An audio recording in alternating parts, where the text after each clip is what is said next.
govorimo o ozaveščenosti v krožnem gospodarstvu, se zavedamo, da je veliko členov v tej vrednostni verigi in da vsi skupaj poganjamo eno tako kolo.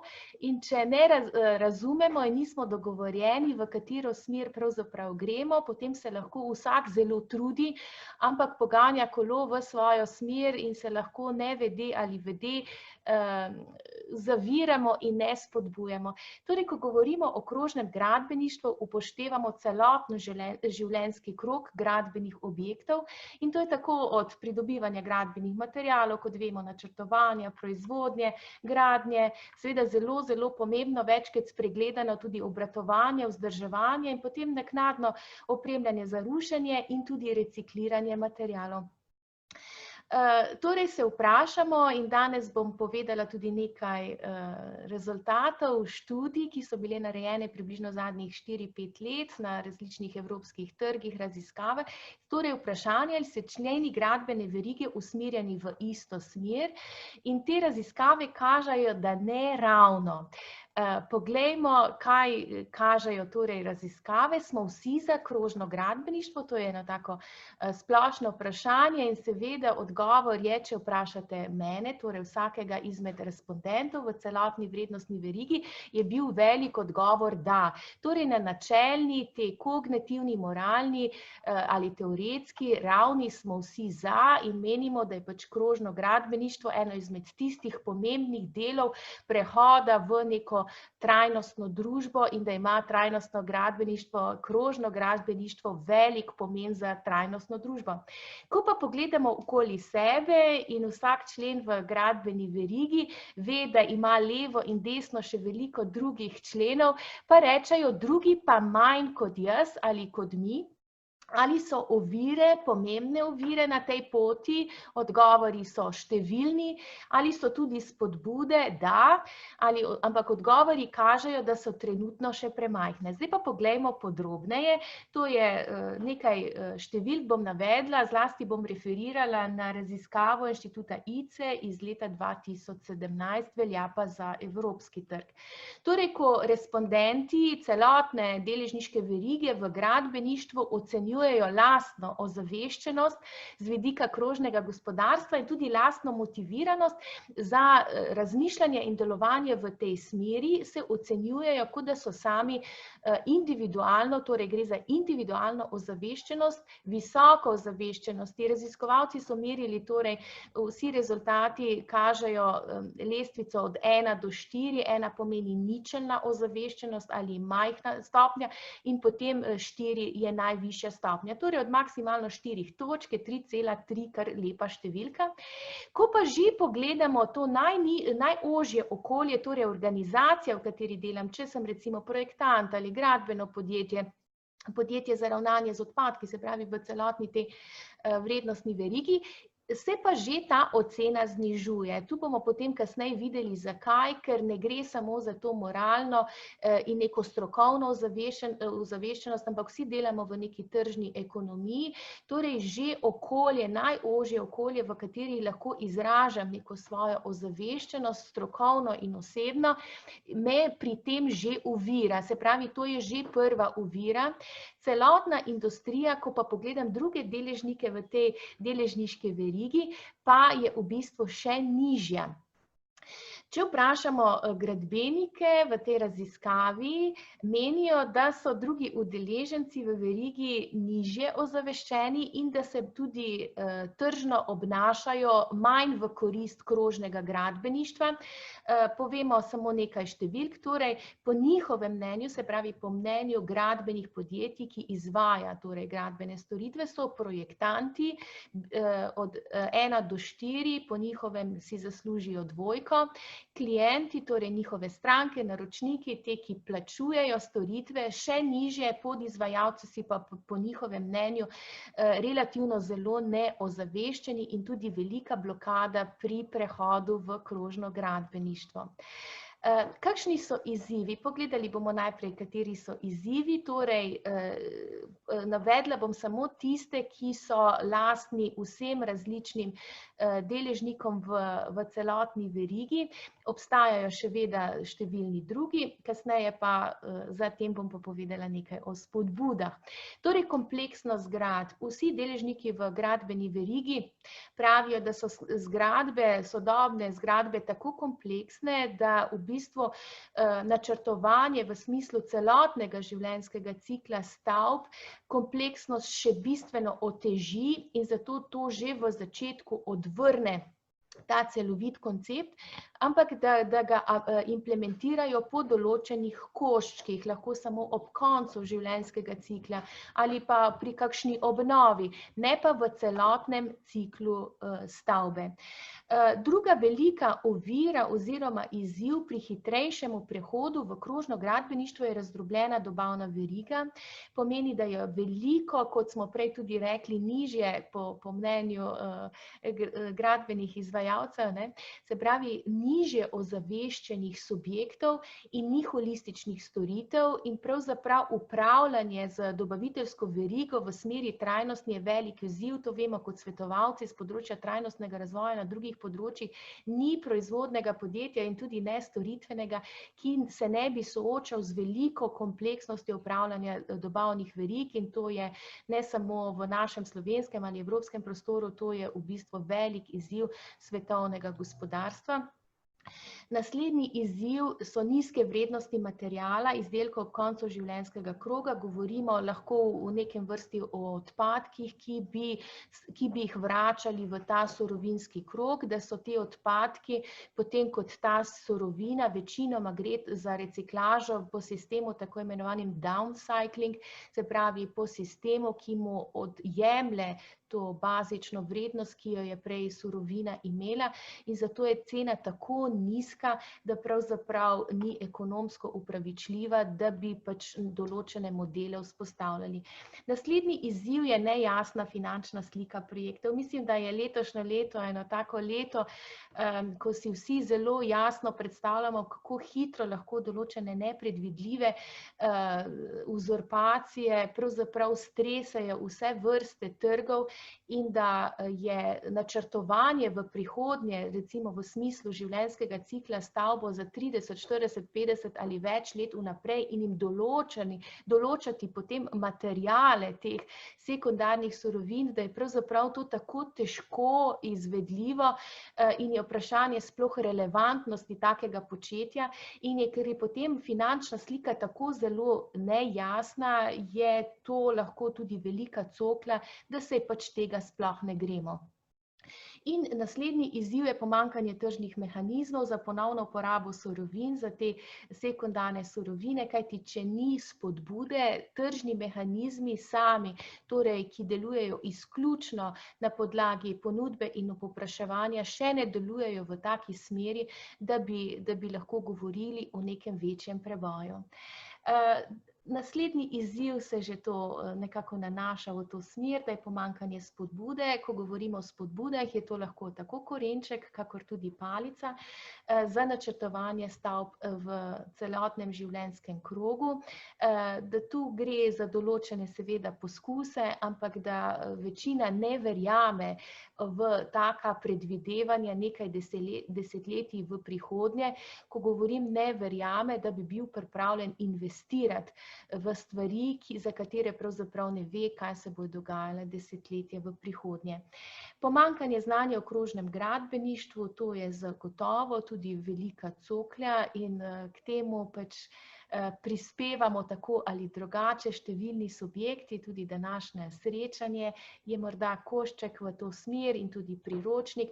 Tu je dinamika tega prelivanja strokovnega znanja in nadgrajevanja v zadnjem času, kot sami dobro veste, vedno večja in to je dober indic, da je v bistvu ta segment izzivov, ki se nekako oži. In tudi omejena ozaveščenost v celotni vrednostni verigi je v tem sklopu. Seveda je pa tudi vprašanje pomanjkanja zanimanja.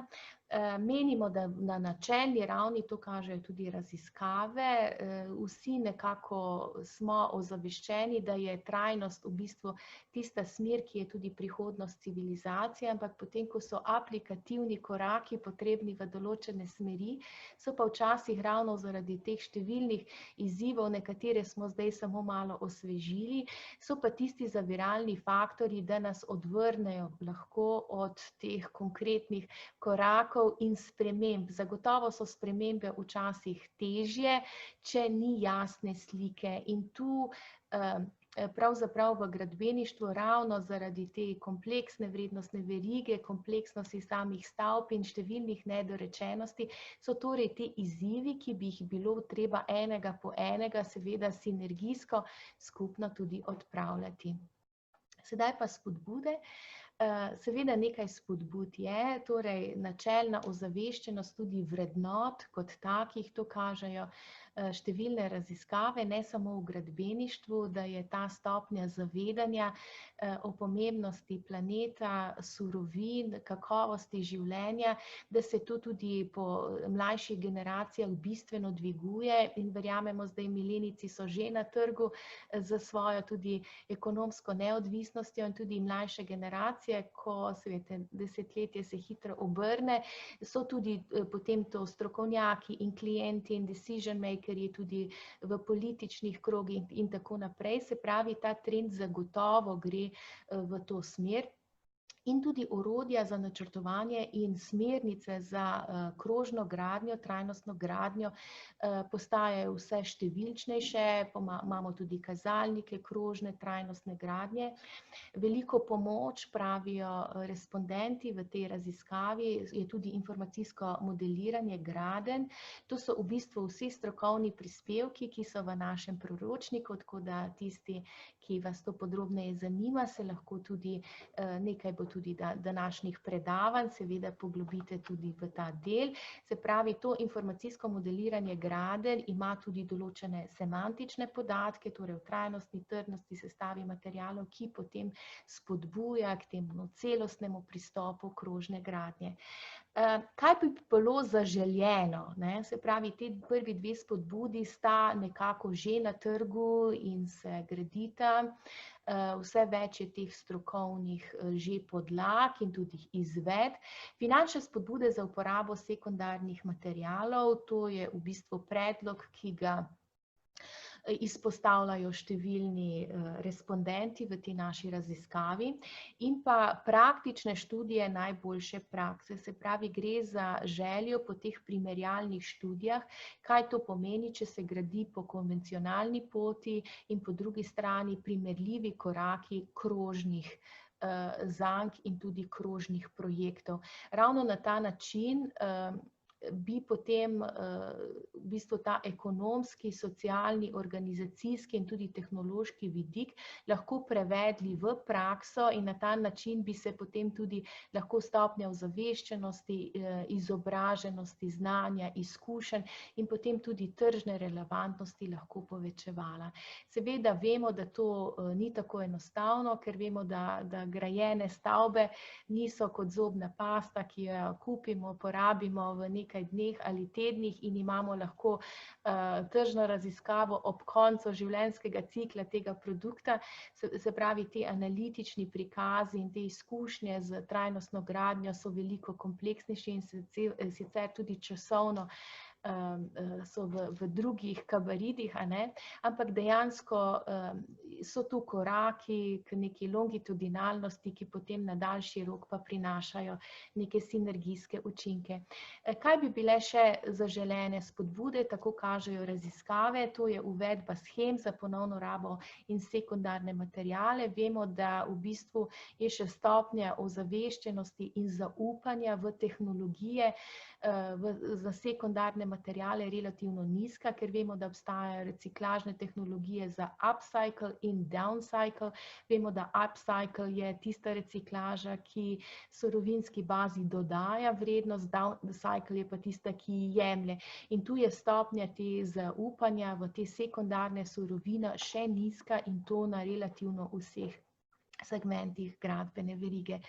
Kaj pravijo udeleženci, da bi bilo dobro izvajati kampanje ozaveščenosti in to po vseh segmentih verige in nadaljevati z razvojem tehnologij za pripravo sekundarnih surovin, tako teh enostavnejših za downcycle, kakor tudi teh z višjo dodano vrednost, tudi znanja, tehnologij za upcycling, zato da ta trend, ki je v zadnjem času kar že dobil določen momentum, se nadaljuje in se potem na ta način tudi ta trg širi. Seveda posledično s tem se tudi razvijajo trgi sekundarnih surovin, ne samo teh bazičnih, osnovnih, nizkih vrednosti, ampak tudi višjih vrednosti in torej jasni poslovni modeli, tudi projekti z ekonomskimi računicami, ki na trgu pijejo vodo oziroma so zanimivi.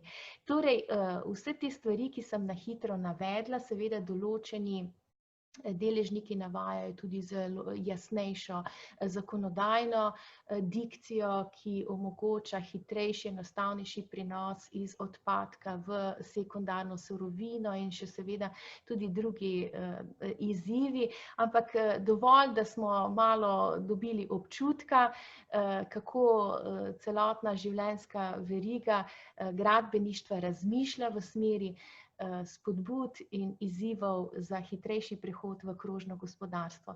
Torej, kaj je treba v nadaljevanju narediti? Verjamem, da bodo kolegi predavatelji povedali še več na številnih področjih, ampak ne glede na to, da se viša stopnja ozaveščenosti, je treba to še spodbujati, kajti ne glede na to, da sami mislimo, da smo relativno ozaveščeni, ko pogledamo levo in desno, torej so še možnosti rasti, pa obstajajo odprta vprašanja in to na vsaj treh teh zelo trdih orehih, ko govorimo o taki kompleksnosti, kot je krožno gradbeništvo, in to so ekonomska, organizacijska in tehnična vprašanja. In zelo pomembno je, da se zavedamo, da v bistvu vse te novosti, ki jih prinašamo, morajo zajeti vse tri vidike, kajti če se spomnite te prve fotografije, s katero smo želeli, če razvijamo samo tehnični del, ne pa tudi organizacijski in ekonomski, potem pač en del deležnikov se zelo trudi in vleče v svojo smer, ampak drugi del pa potem to zavira. Hkrati tudi, če imamo samo ekonomske spodbude, pa ne hkrati že tehnološke in organizacijske, tudi zakonodajne rešitve, je enako potem lahko prihaja do zaviralnih faktorjev. Zato vidimo pač, kar že vsi poznamo, današnji udeleženci, da gre za več deležniški dialog in zato smo veseli, da je tudi današnje srečanje morda en kamenček v tem mozaiku. Veselim se vseh nadaljnjih razprav, ne samo v okviru današnjega srečanja, ampak tudi sicer, kot je kolegica Urška že pozvala, v okviru zelenega omrežja, nenehno spodbujamo dialog z različnih vidikov trajnostnega razvoja, kajti ugotavljamo, da to ni nek ločen segment, ampak da so vse etape življenja tako zelo prepletene, zato verjamemo, da bomo ostali v dialogu, da se bomo dogovarjali o teh skupnih smereh in rešitvah in morda tudi k čemu dobremu pripomogli. Hvala lepa in lepo vas pozdravljam.